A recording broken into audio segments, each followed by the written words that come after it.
A Ghanaian international educationist, Kenneth Jamra, is advocating for broader consultation among stakeholders within the education sector on all matters concerning students going forward. He asserts such decision would guarantee the best interest of students and reflect positively in their learning outcomes. He spoke with my colleague Gabriel Neobodai-Togwashon. Ministry of Education's statement, they want these students to go back to school to be able to finish their exit exams, which is laudable. But then when you compare ourselves to other countries, even in our African context, like Nigeria, Kenya, they have decided not to write these BECE and the WASI this year because they think it's not safe.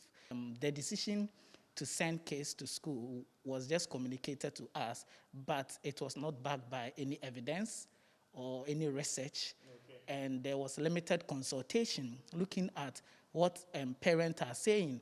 And we always forget to include the most vital stakeholder of education, which is parent and student, because you are taking the students to school, but there was no survey or no research or no consultation that, oh, student leaders, what do you think about this? Do you think it's safe for you to go back to school? The students have agency. That agency was not explored. And the parents, I have had conversations with a lot of parents, and all of them said they were not aware. All that they heard was the president says we are going back to school. You want them to go back to write exams. But then we are not considering the fact that these students are anxious. Most of them are panicking.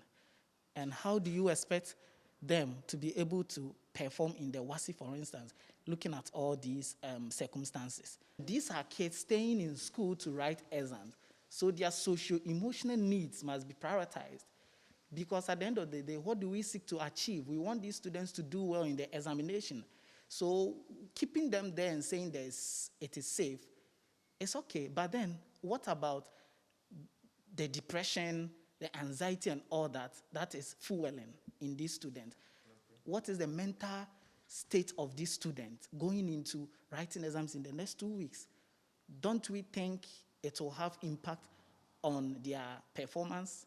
And there's available research there that shows the correlation between socio-emotional needs of students and student learning outcomes. So I think that there could have been some alternatives to explore, and that is why broader stakeholder engagement is important.